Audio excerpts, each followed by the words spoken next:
The Raiders let him walk, and the Lions turned him into a stud. And now Amik Robertson is in the final year of a deal with the Detroit Lions. And man, he's got all the swagger. He's making all the plays. And he went from a Raiders what if to now a Detroit Lions must have.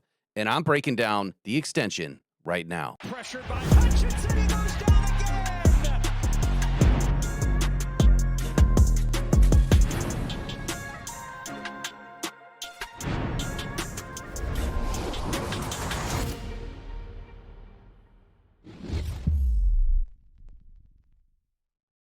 All right, welcome into Rockhound Detroit Lions. I'm Will Rock. Appreciate having you all with me. And you know the drill. Please like, share, and subscribe to the channel. It helps us a ton. Can't thank you guys enough for all of the subscribers over the last couple of weeks. Over 2,500 new subscribers in 2 weeks is insane. Thank you. Let's push this thing beyond 13K, and it starts with you right now. Just reach down there and tap that little button somewhere, all right? Hey, look, we're halfway through 2025. Lions on a bye week. Second half is coming up. It's going to be a strong, tough second half of the season. But we have Amik Robertson. We have DJ Reed coming back and Terry and Arnold coming back. And look, the key for every good team, which the Lions are a very good team right now, is to have good corners. And Amik Robertson, like I said, he went from a castaway and a doubted player. And if you go to DetroitFootballJournal.com, you'll read the bigger piece to this that I just wrote on Amik Robertson. And that's what has me in this seat talking about him again right now, because my first real question about Amik or to you would be this. It's really to Raiders fans. Do you miss him yet? I bet you do, because Amik Robertson has been playing completely out of his mind. I mean, stepping in when the lights are the brightest, right? They're turned on, and he has to turn on. And he's absolutely done that. We're talking against guys like Jamar Chase and T. Higgins. And last year, Justin Jefferson. It's not like he's had some easy assignments. Amik Robertson, 5'8.5". Everybody doubted him. And here he is standing on business and taking names. And there's just one more thing that needs to get done, and that's the extension. And so why are we talking about the extension right now? That's your biggest question. Well, I've been talking about it for probably 2 weeks now. I just haven't done this yet, where I really wanted to break it down and kind of talk about what makes sense. Does it make sense? The money side of it, because that is the hardest part to figure out.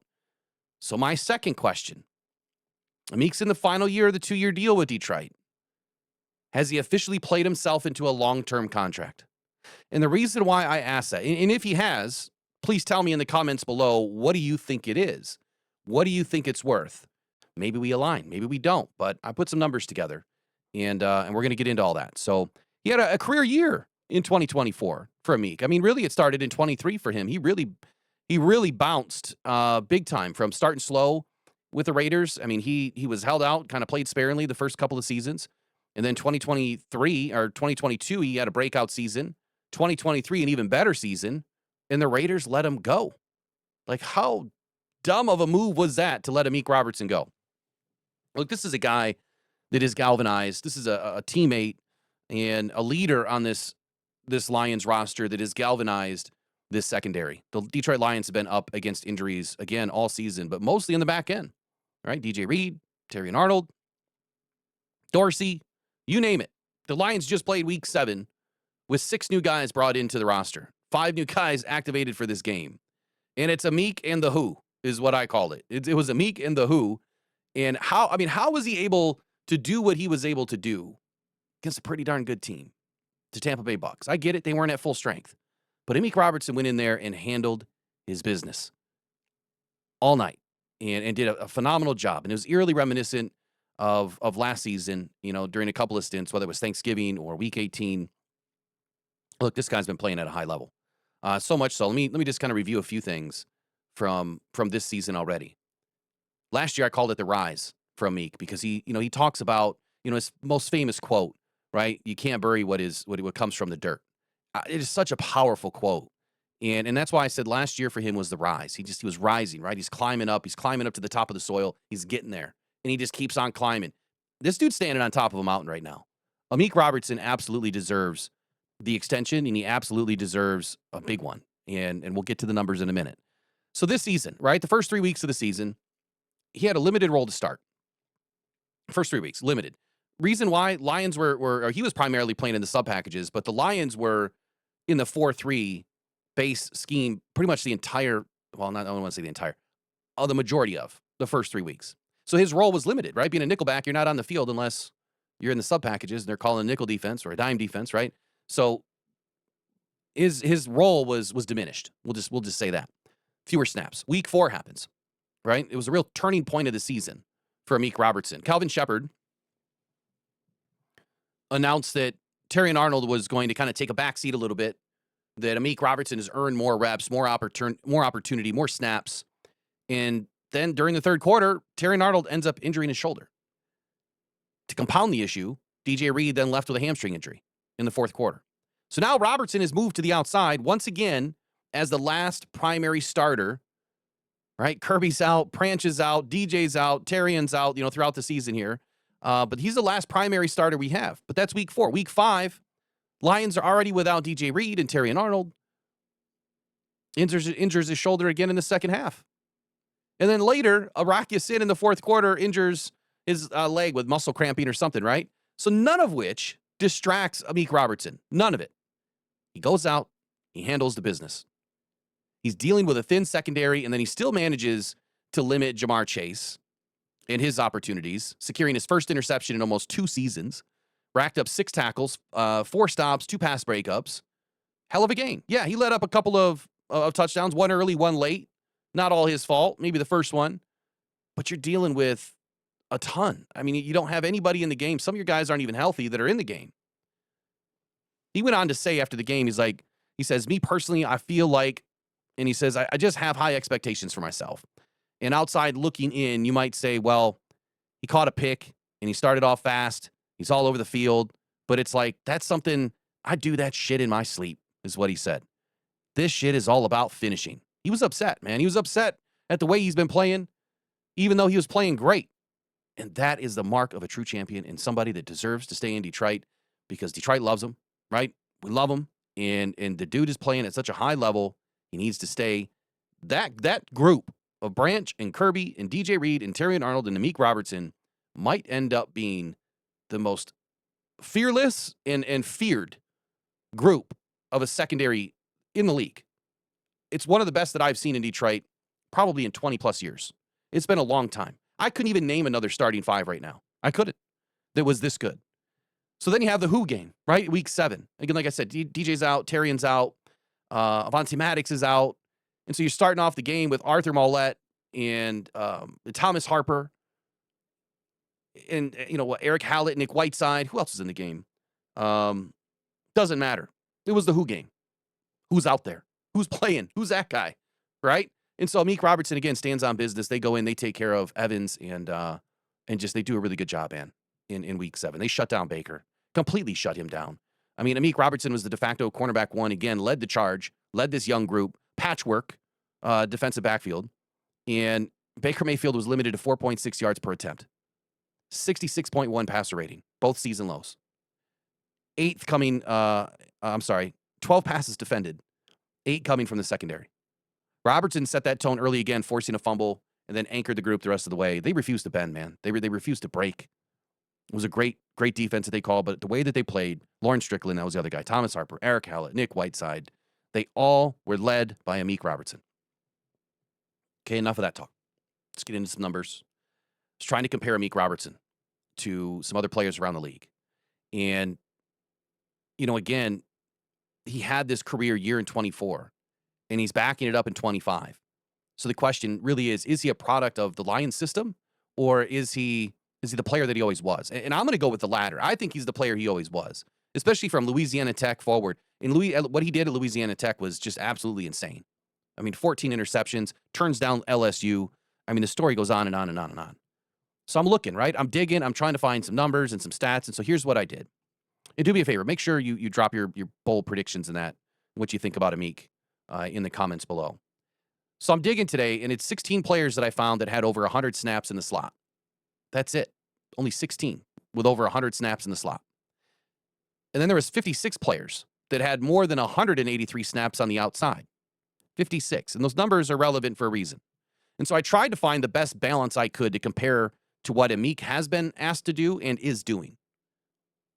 You're not going to like the list because you're not going to like the money that comes with it. Let me run it down. Amik Robertson, 320 snaps on the season, 7 games, 46 snaps a game average. He's making $4.5 million this year. He has 16 tackles through 7 games, 20% missed tackle rate. Sounds like a lot. It's not terrible.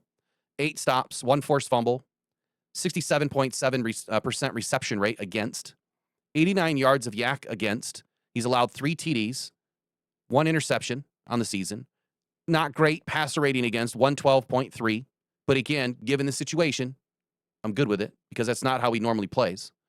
3 pass breakups. This is why the numbers were important. 116 snaps in the slot, 183 outside. He's a nickel. He's our primary nickel. He's the 3rd guy on the depth chart according to the way that Dan and Brad constructed the depth chart. Doesn't mean I believe that, but that's what he is. That's a 2-to-1 ratio between inside-outside. He should be, or outside-inside, right? He should be more on the outside, but he's been asked to play in a position on the outside the last few weeks. As I'm digging through, I find Dax Hill's numbers, and I'm like, okay, Dax Hill makes a lot of sense. 440 snaps, so pretty close, about 120 more than Amik Robertson. I'll divvy that up to the first 3 weeks of the season that Amik didn't have a ton of time on the field. 7 games for Dax as well, 63 snaps per game. $12.7 million is what he's making next year in his 5th-year option.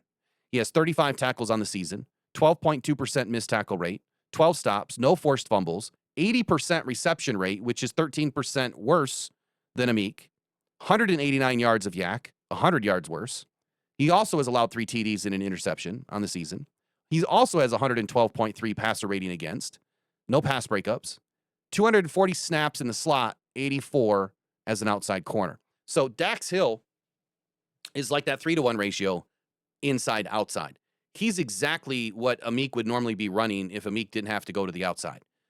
That's why Dax Hill's numbers are so important. And again, keep in mind he's on a rookie deal. So then I brought up Jordan Lewis because Jordan Lewis is one of the premier slot corners in the league. 450 snaps, 7 games for him also, 65 snaps per game. He's on a 3-year, $30 million deal, $10 million a year. Like I said, you guys weren't going to like the numbers.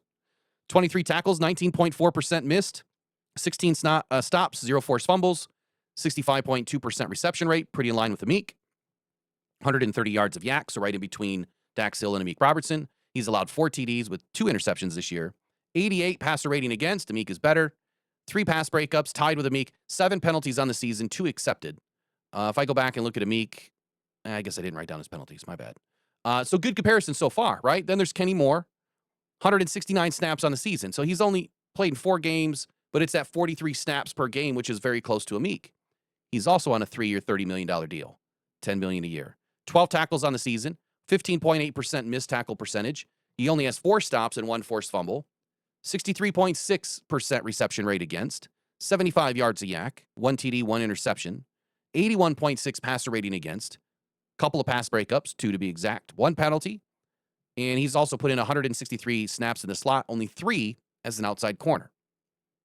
And the last guy I'm not even going to worry about, it was Deron Bland, and the only reason why I brought him in was because it was the reverse. It was more the outside versus inside. He is genuinely an outside corner, but I was trying to find some stats that were similar.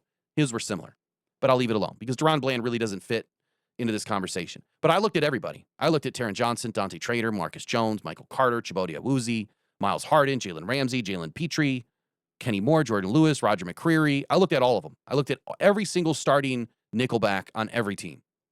And that was the list that I came up with. Dax Hill, Jordan Lewis, Kenny Moore, and Amik Robertson. Here's the question.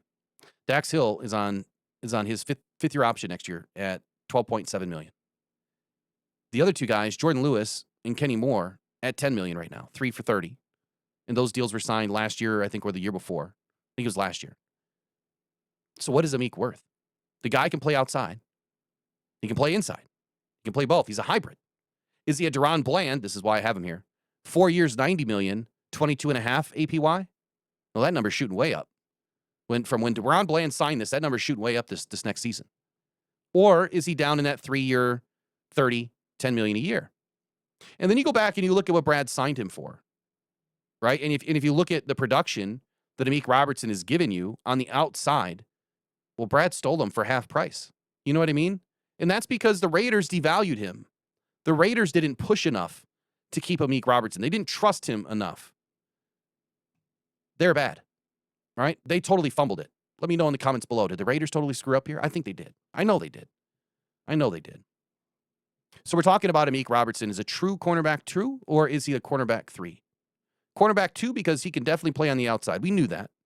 We expected him to man the nickel because he's an extremely good nickel corner. So if he's one of the best nickels in the league, how do you pay him? You pay him as a top nickel. I think he's probably the top nickel in the game right now. And when you definitely look at all of his stats, all of his numbers, he's in that top 16 range.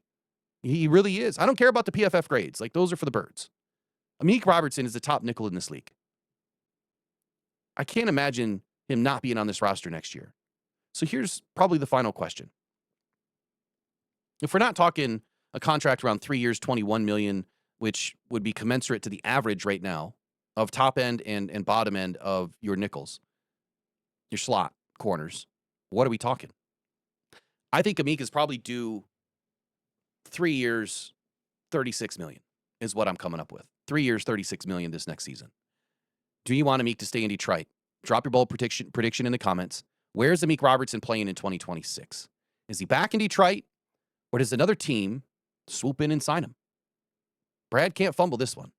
When you start to build a healthy roster like this, guys that can play together, guys that can lead, and a guy that can definitely step in and do it all, you have to keep them around. I don't want to see Amik going anywhere. 3 for 36, spend it all day long. Brad, do the deal. Get the extension done. Go One Pride. We'll see you guys in the next one. Take care. Bye-bye. Pressured by Hutchinson, he goes down again.